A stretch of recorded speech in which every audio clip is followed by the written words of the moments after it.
Pozdravljeni v oddaji podcasta BIM Pogovori, v kateri se z gosti sproščeno pogovarjamo o informacijskem modeliranju zgradb in informacijsko-komunikacijskih tehnologijah v gradbeništvu.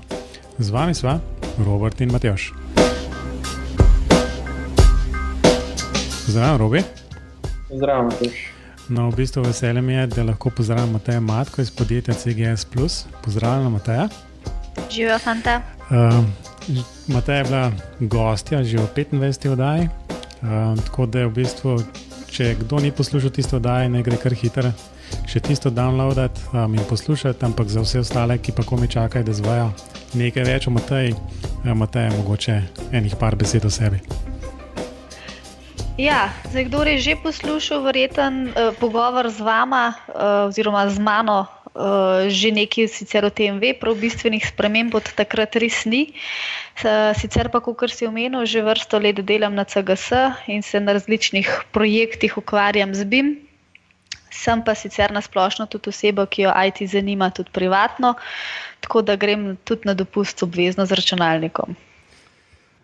No, ampak vseeno pa mislim, da nekaj se po vsem tem času je zgodil, med drugim tudi zato danes se spet pogovarjamo. Prišlo do enih sprememb na CGS-u, če se ne motim. Drži. A lahko kaj več o tem poveš, pa da potem se navežemo na to, zakaj se danes pogovarjamo.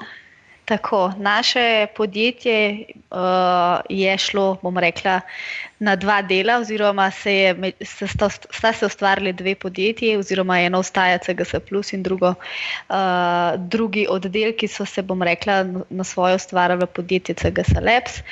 To je sicer neka interna reorganizacija naših aktivnosti in konec koncev tudi storitev. Jaz ostajam tam, kjer sem, CGS Plus, in tudi z vsemi aktivnostmi, katere so v preteklosti se ukvarjali, se ukvarjamo še vedno naprej in naše storitve in konec koncev tudi produkte razširjamo. In ena izmed teh je tudi potem naša konferenca, o katerih bomo kasneje govorili. Ja, omenila si tele spremembe, v bistvu tista najbolj vizualna sprememba je definitivno nova spletna stran.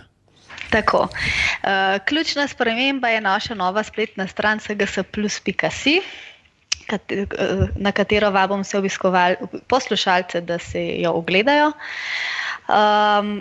Kakor sem rekla, gre se za podobno tematiko oziroma enako tematiko in storitve, ki smo jih že ponujali v osveženi podobi. Jaz upam, da je to bistveno bolj pregledno in dostopno vsem potencialnim uporabnikom.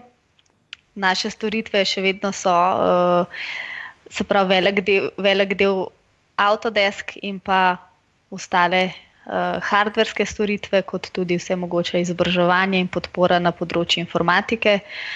Tako da vse te vsebine so na spletni strani tudi predstavljene, vključno z kontakti in podporo. No, pa še nekaj je novega, ne? Če se ne motim, ste CGS Revit Tools nekako prebrandali, kako bi temu rekli. Tudi. Se pravi, druga, pa ni bom rekla tudi taka sprememba, kakor je ena izmed odločitev, je, ker stremimo k boljši kvaliteti produktov, kot tudi storitev, ki jih ponujamo, smo v ta namen združili moči z našimi partnerji Cobilabs, se pravi s podjetjem Cobilabs, kjer razvijajo tudi produkte Cobi Toolkit for Civil in hkrati smo pridružili naše CGS Revit Tools zraven in jih nekako preimenovali Cobi Toolkit for Revit, ki so v bistvu praktično ista orodja z nekimi dodanimi funkcionalnostmi, ki so jih prinesle nove verzije. Dejansko se gre pa za to CGS Revit Tools, se pravi dodatne plugine za Revit in pa Civil 3D programe. In tretja novost, da me ne boš spet popravil, da ni nič več novega, je zagotovo tale naša letošnja konferenca. Torej, podobno kako letos smečko osvežili in pripravili malo bolj predvsem v AEC področje. Tako smo letos tudi podobo CGS Plus konference prenovili.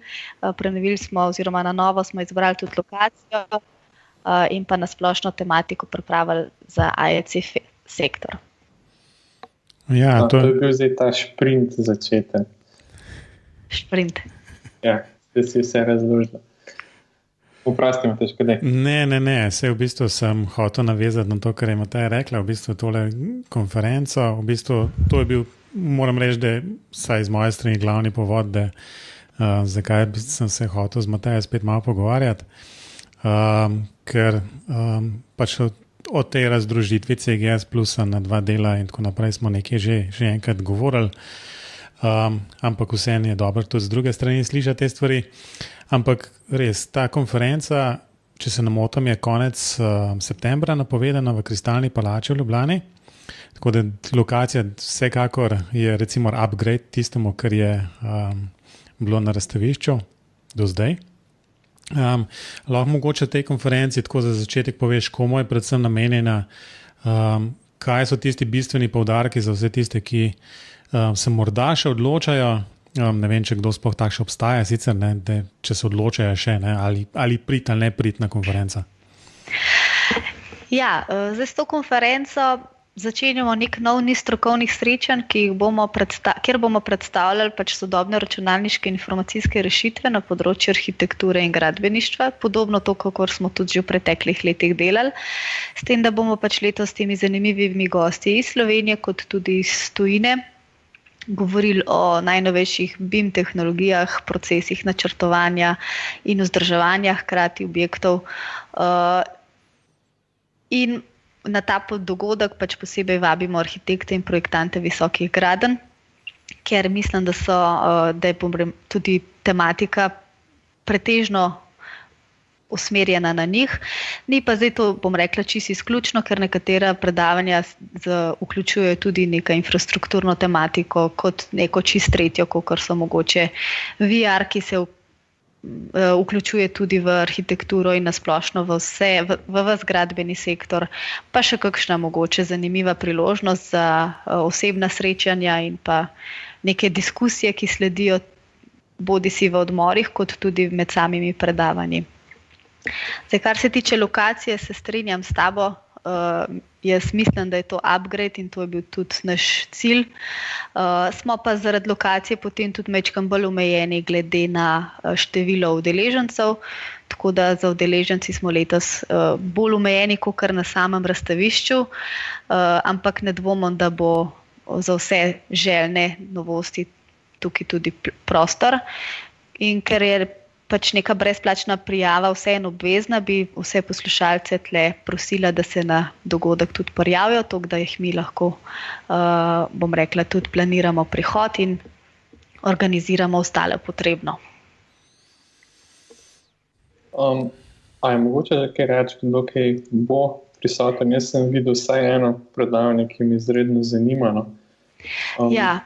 Program konference in urnik predavanj je že znan, se pravi, začnemo zjutraj ob 9 z samimi predavanji. Že majčkeno prej je potrebno priti, da se udeleženci registrirajo in potem se tekom dopoldneva in majčkeno še tudi v popoldan zvrstijo pač več predavateljev in tematik.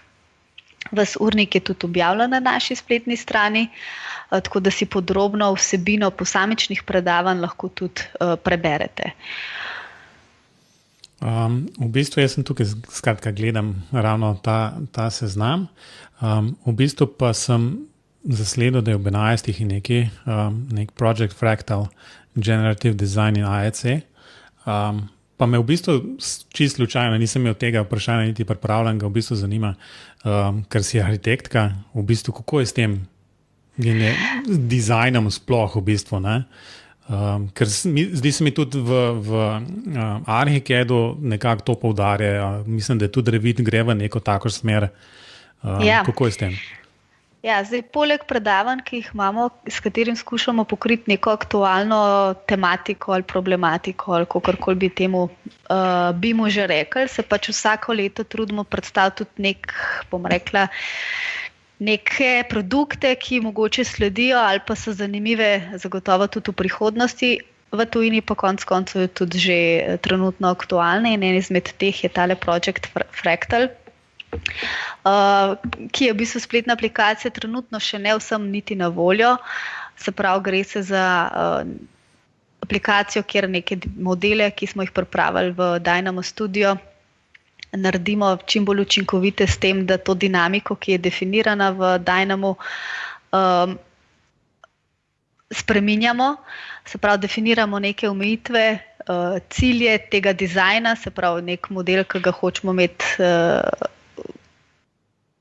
pripravljenega, se pravi, prestavimo neke omejitve in zahteve, se s tem programom potem lahko tudi avtomatsko generirajo različne možnosti samega dizajna modela, ne? Samega objekta ali pa konec koncev tudi kakšnih drugih elementov. Se pravi, bi že lahko rekli, da se tle pogovarjamo o računalniku, ki razmišlja že malo namesto nas, ne? Seveda, s predpostavko, da mu damo neke omejitve in cilje. Jaz mislim, da bo to en izmed bolj zanimivih predavanj, jaz upam, tako da se ga tudi jaz veselim. Ja, bomo videli. Mene osebno, jaz predvsem bom prišel gledati enega prejšnjega gosta, Zlatka Vidviha, da vidim, kaj so oni zdaj v tem času že kaj novega naredili. Sem pa videl, da je zelo veliko zanimivega. Matevž, moramo še kaj? Ja, vsekakor. Zdaj, mogoče ne konkretno okoli konference, ampak vsem bi izkoristil to priliko in Matej vpraša, kaj se zdaj nabimo, vsaj tako kot ti vidiš, spremenili v zadnjem letu, praktično. Kar smo praktično na zadnje govorili. No?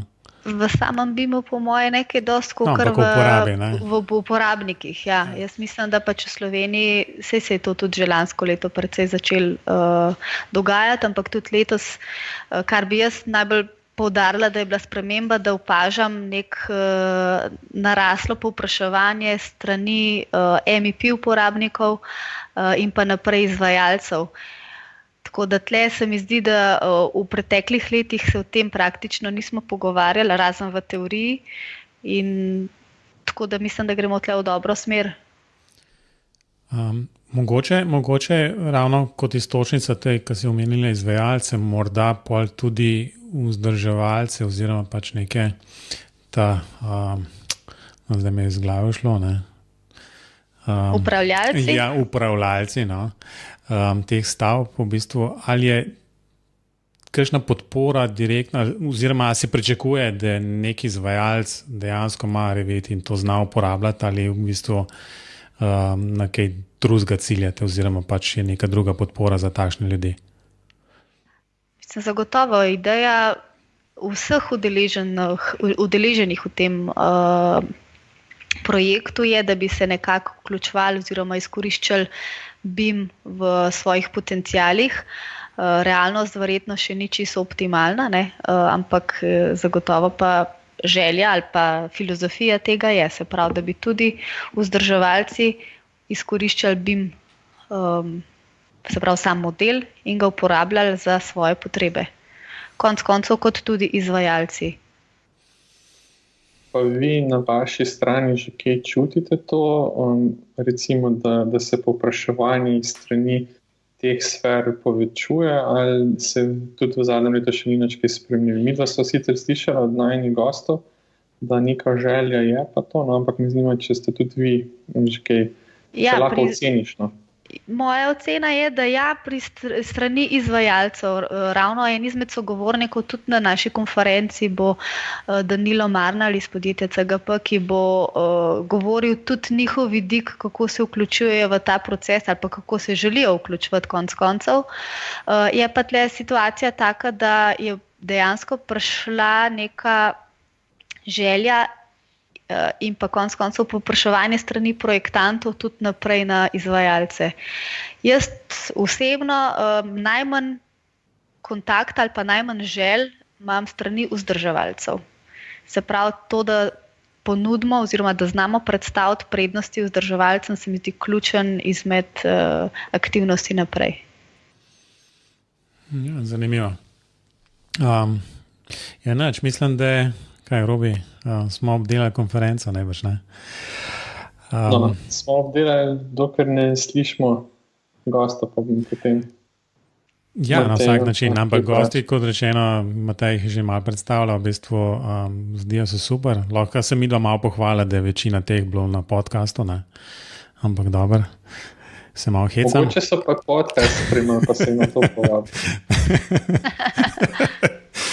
Neč, lej, Matej, kot so rečeno, smo obljubili, da bomo hitri. Izpustili bomo tista klasična vprašanja, mislim, da se njih spremenili kaj predost od takrat, ko smo se zadnjič slišali na podcastu, zato bi šel kar direktno na priporočila.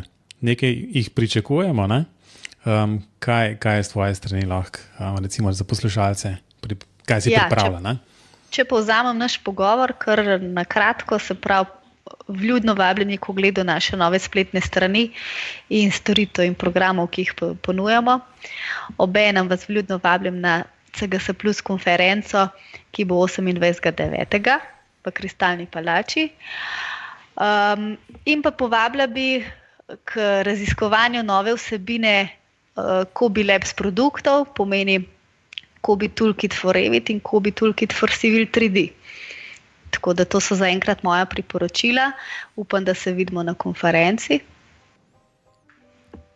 No, hvala za priporočila. No, z najne strani jaz mislim, da se bo oba udeležila tam na konference. Tako da se veseliva, ali pa se veselim, saj v mojem imenu lahko govorim predavanj. No, za priporočila sem jaz sicer še malo bolj dopustniški. Tako da lahko priporočim vse tisti, ki imate kakšen certifikat za potapljanje, se greste lahko tudi malo potapljati. Zdaj je še lep vreme, oziroma bo spet lep vreme, voda je topla in če hočete dosti blizu Slovenije se lepo potapljati in v bistvu kaj pametnega videti od spodaj, greste, se lahko zapeljete do konca Istrskega polotoka, malo pred Pulo je en kraj Fažana. No in v kampu B-Village, ki je pač na koncu Fižane, je en hipokampus diving center. No in če greste tja ali pa jih prekontaktirate, pa vprašate, če imajo potop pri otoku Vraškarič, boste videli čudovite take tunele, skozi katere boste lahko plavali. Vse to se pa dogaja, ki je do minus 20 metrov pod vodo, ne?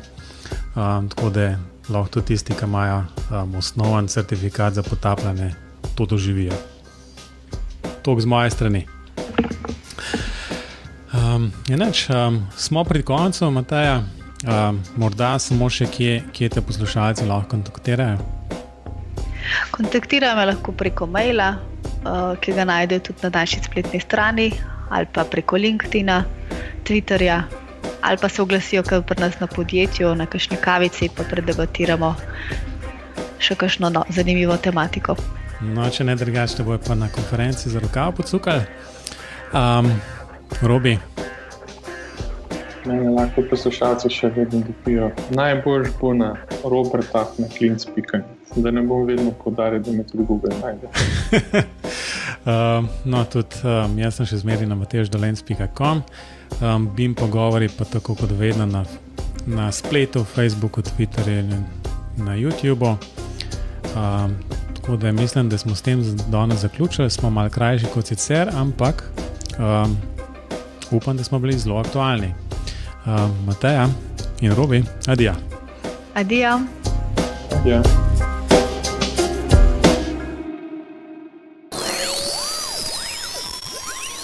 Robi tudi? Nisi Sorry, že? zdaj sem pa kar prekila. Ja, se v redu. Hvala, da si vzela malo časa, ne?